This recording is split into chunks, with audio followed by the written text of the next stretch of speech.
Here I am. Hey, my name is Marty. I'm with TD McNeil Insurance here in Folsom. I am an insurance broker, and I service home, auto, umbrella, which is what I'll be talking about today, but I also do commercial as well. So I've been doing this for about 7 years now. I came out of a project management role for a telecommunications company where I was on the business and consumer side. Did that for about 20 years. This is a very different change for me. For the previous 20 years, every single one of the people I worked with always asked me why I did what I did. Because I was probably the most extroverted IT guy they'd ever met. So I decided to make the change because I really wanted to have a work-life balance and not just hear about what it was. I wanted to actually experience that. So my kids were little at the time, and it gave me an opportunity to be home and focus on them. And now they're in college, so yeah, they call once a month when it's time to have things paid off. So what can you buy for $1 these days? That's kind of a generic question to you. Think about that for a second. Not a candy bar anymore. Not very much.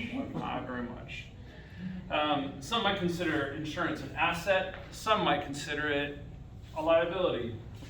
So while this could differ from person to person, you kind of got to ask yourself, what matters most to you, and why is insurance important to you?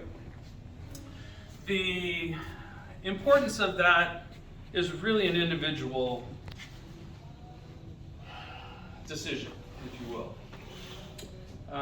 There's a professional insurance broker such as myself comes in and helps you resolve that. The things that you're really looking for, the goals that you're trying to achieve, and how I can help you get there. Who in here works with people? Every one of us. Are they internal or external clients? Both.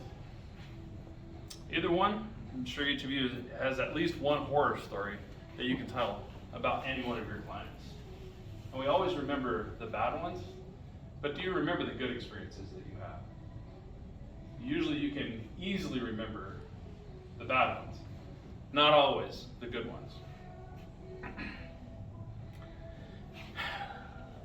The really bad experiences stick out, but the good experiences are the way it's supposed to be.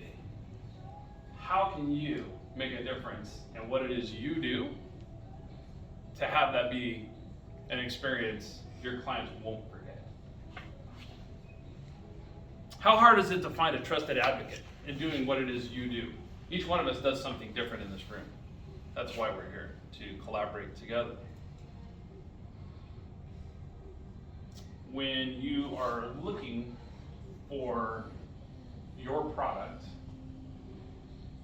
do you just go out and try to wing it and find something, or do clients try to find you online, or how do they do it?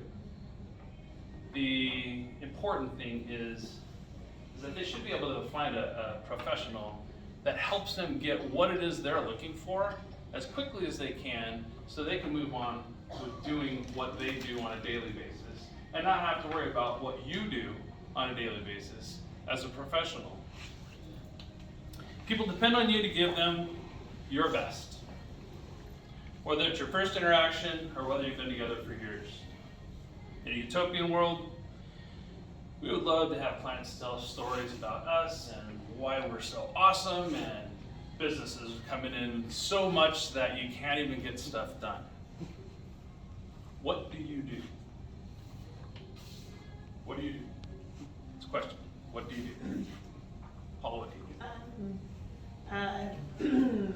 Take a step back and focus and write a list of the things that I need to actually get done, and prioritize them, and then focus on that list. Focus, go do the task as far as you can do it, finish it, or to at least, this is as much as I can do now, move it aside, and then go back over to the list and go to the next thing. Awesome. And then what do you do? Make a list. Okay. That's the only way I can focus on anything. If I have a list, it keeps everything in order. Okay. Jackie, what do you do? As a job, what do you do? I do what I can, you know, with what I know, I try my best, ethically, yeah. None of you described what your job was. You actually described what you do. And that's really what I was looking for. A lot of people, when you ask that question, what do you do? I'm an insurance broker. That doesn't tell me anything. What do you do? Why would I choose me over somebody else? Like when Margaret gets up and says her first intro speech, it's always, I sell homes, or what is it, sorry? I help people buy and sell homes. I help people buy and sell homes.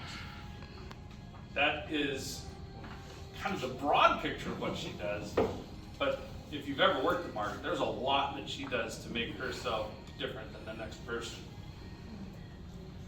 I kind of think of it as I'm a story writer and an artist. You tell me your story, I help you get it from fragmented information into something that makes you satisfied and have peace of mind with why you have insurance. I think of myself as a conduit. I'm a guy that puts you from needing insurance to having insurance.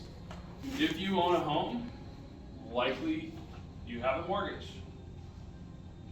I'm an educator. Most people really don't understand what it is I do. They know they have to have it, but they don't know why they need to have it. If they know why they need to have it, they don't understand what is really important to them. I'm gonna come around here, right? You can edit that part out.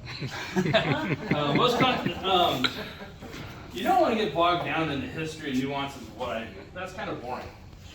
I seek first to understand what is most important to you, so that I can help you refine and fill in any gaps of the coverage that you have or don't have.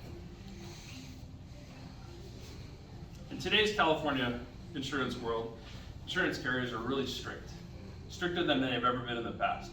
Due to the incredible amount of fires and landslides and floods that we've experienced in the last 5 years here in Northern California, it is starting to take an effect on your premium.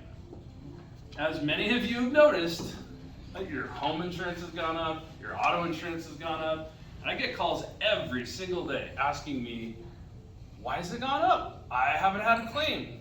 Because you haven't been paying attention to the news, that's why.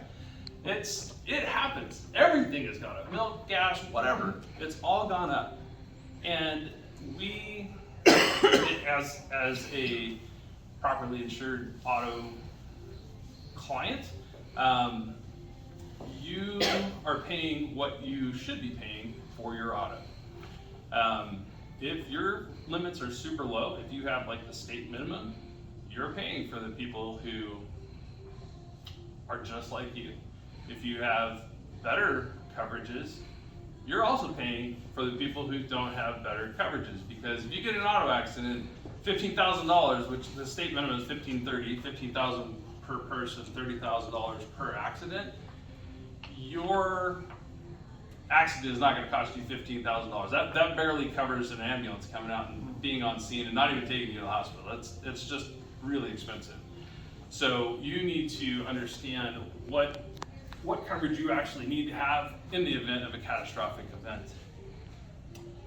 The market is becoming more and more difficult to navigate as well. My main goal is to help you decide what's important to you. Is it cost? Is it coverage? Is it a little bit of both of those things? Everybody wants to save a little bit of money, but at what cost?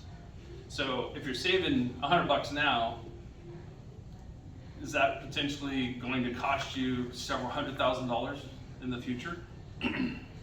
Chances are that it likely will. What things do you have that need to be covered? Whether it's at your home or your autos, your collectibles, your toys that you have, boats, motorcycle, airplanes, whatever. How are those things being covered properly? What kind of coverages should you have? It really depends on the phase of life that you're in. Are you single? Are you newly married? Do you have kids? Are you getting ready to retire? Those things all really matter to your auto coverage, and not as much as your home, but to your auto coverage, those things really matter. And people don't really think about that. Oh, I've had 100, 300 coverage since I was in college. Well, that's great when you're in college, but now you're married and you have a couple of kids and your kids go off to college, and when they go off to college, do you take them off of your coverage because, oh, they're in college, they don't have a car, they don't need insurance? That's not true. They definitely need to have that liability coverage because they're going to be walking to campus or riding their skateboard or whatever. They need to have that coverage if something happens to them. A lot of people don't understand that, and they automatically want to take their kid off it the day they go to college so they can save $100 or $200.